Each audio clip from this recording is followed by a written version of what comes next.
السلام عليكم haddaad ku cusubtay kanaalka Nafaqa Channel fadlan taaba calaamadan subscribe-ka halkan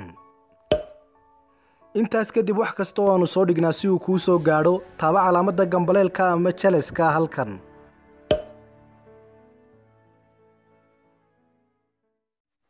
shantii dumar ahba ee Soomaaliya saddex kamida ayaa ka cabanaya infection iyo caabuq kaasoo mararka qaar xagga hoose laga daaweeyay haddaba waa su'aal isweydiin mudan oo u baahan in jawaab loo helo si loo ogaado ciladaha jira iyo siyaabaha looga hortagi karo intaba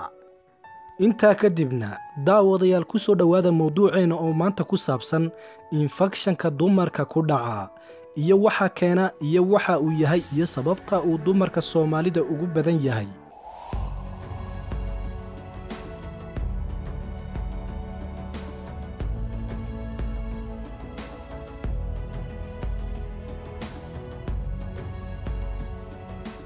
ugu horeyn infection-ku waa caabuq ku dhaca xubnaha taranka ee dumarka wuxuu saameeyaa farjiga tuubooyinka minka iyo ugxaan-sidayaasha haddii aan la daaweynin waxa uu keenaa madhalaysnimo iyo inay hawl gabaan xubnahaas aan soo tilmaamnay waana cudur caan ka ah dunida oo idil inkastoo lagu kala badan yahay waana sababta ugu horeysa haddana laga hortagi karo ee madhalaysnimada u keenta dumarka wuxuuna infection-ka aad ugu badan yahay gabdhaha qaangaadhka iyo weliba haweenka da'da yar haddaba su'aasha la isweydiin karo waxay tahay maxaa keena caabuqa xubnaha taranka sida eebba ugu talagalay waxay xubnaha taranka dumarka ay leeyihiin waxyaabo ka hortaga infection-ka oo qofka caafimaadka qaba uusan ku dhici karin ilaa qofka uu la yimaado dhibaato difaaca hoos u dhigaysa ama ku caawinaysa in bakteeriyada ay taranto ama dhaawac gaarsiiso afka minka taasoo keensanaysa in bakteeriyada ay gudaha u gudubto sidaa awgeedna waxyaabaha ugu badan ee dunida keena xanuunadan waxaa ka mid ah cudurrada galmada la isku qaadsiiyo sida jabtida xanuunka kalamidiya HIV-ga isfiilatada herbiska honqorta cawrada iyo xanuuno kale oo badan haddaba sababta ugu badan ee dumarkeena u keenta way ka duwan tahay waxyaabaha aynu ka soo hadalnay waxaase u keena cudur uu keeno jeermiska fangaska ee loo yaqaano cabeebka oo gala farjiga iyo agagaarkiisa haddaba su'aasha kale la isweydiin karaa waxay tahay sababta u gaarka ah Soomaalida maxay tahay haddaan hore ugu sii soconno caabuqa cabeebka keena ee farjiga gala waa cudur fangas ah wuxuu ku dhashaa meelaha diiran oo qoyaan kale sida farjiga afka cagaha khaasatan faraha dhexdooda iyo waxyaabaha la midka ah waxaanuu ka dhashaa nadaafad darrada iyo haweyarida calaamadaha u gaarka ee lagu garan karo waxaa ka mid a in haweenta ay dareento qoyaan ama dheecaan xagga hoose ka yimaada oo u cad sida labeenta caanaha oo kale waana dheecaan ur leh oo farjiga agagaarkiisa ilaa boodyaha dhinacyadooda laga dareemi karo ama ku dhegdhegi kara wuxuuna wataa cuncun iyo dhabar xanuun murqa xanuun lugaha ah iyo weliba caajis kala goysyada lugaha ah khaasatan jilbaha intaas kadibna waa xanuun si aayar ah u tarma oo qofka inuu dhibaatadan sheegto waxa ay ku qaadanaysaa muddo dhowr bilooda sidaa awgeed haweenka badanaa waxay dhakhtarka yimaadaan iyagoo 6 bilood ilaa 8 bilood ka cabanaya ciladan laakiin caabuqa cabeebku wuu soo noqon karaa haddii aan la daaweyn haddaba haddii aynu u gudubno sababta u gaarka haweenka Soomaalida sida ay dhakhaatiir badanna sheegeen waxay tahay haweenka Soomaalida badankooda waxay si joogto ah u xidhaan gogoradaha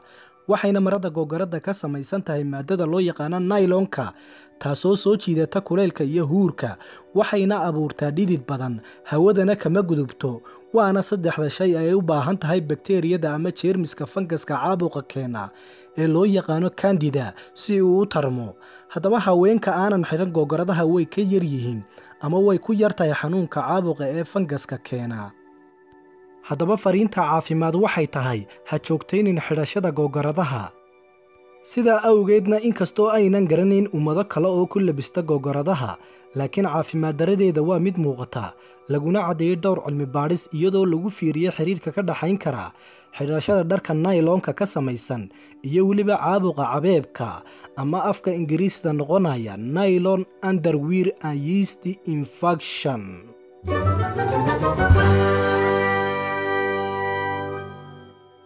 nasiib xumo haween yar ayaa ku baraarugsan arrintan waxaana jira haween badan oo ka caban jiray infekshan soo laablaabta iyagoo si joogta u xidhan jiray googoradda kadibna isbeddel fiican dareemay markay joojiyeen. haddaba talada caafimaada lagu siin karaa waxay tahay waa inaad xidhato mara aan ka samaysnayn shay aan nayloon ahayn oo hawada ay ka gudbi karto sida cudbiga oo kale, kulaylna aan soo jiidanayn, dhididna aan abuurayn, tusaale ahaan sida marada baatiga oo kale inaad googorad ahaan u tolatid.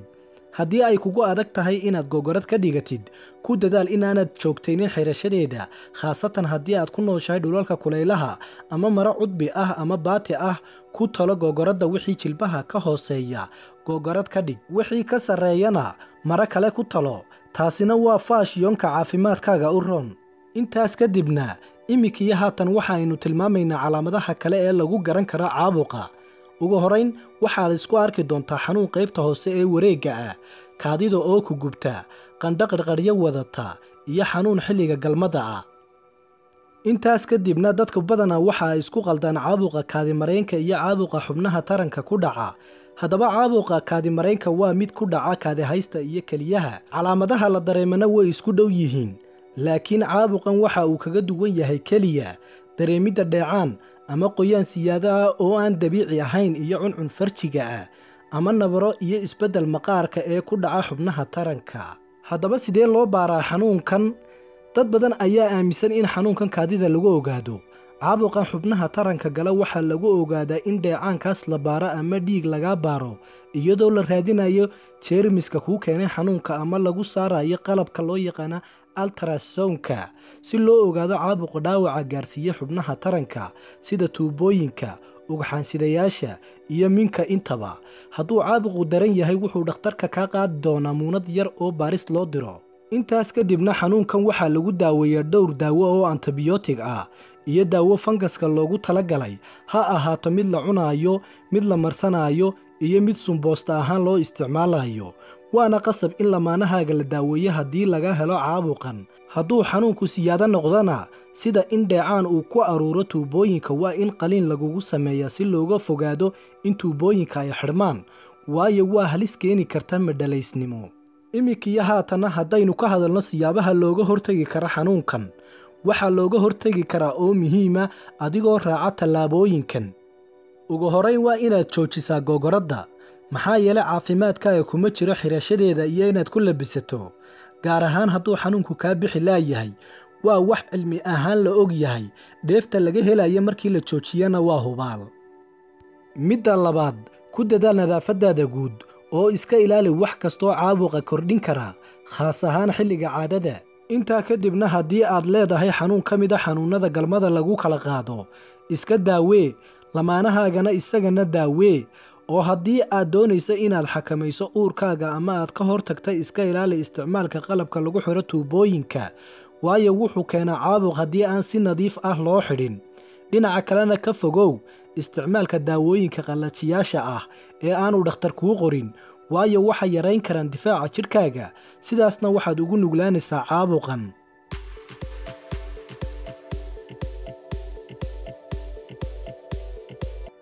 imikiyo haatanna haddaynu eegno cuntooyinka dabiiciga ee lagu daaweyn karo xaaladdan adigoo dhakhtarkaaga kala tashanaya, waxaa ka mid a qorfaha. maxaa yeelay saliidda qorfaha laga miiro waxay daawo u tahay caabuq uu keeno jeermiska fangaska ee loo yaqaano candida iyo weliba bakteeriyada loo yaqaano E. coli oo ah kuwa ugu badan ee haweenka u keena infekshanka. haddaba caabuqa waxa uu ku dhintaa iyadoo saliidda la marsado meelaha uu ku dhashay sida xagga hoose, waa haddii haweentu ay ka cabanayso infekshan ka bixi waayey.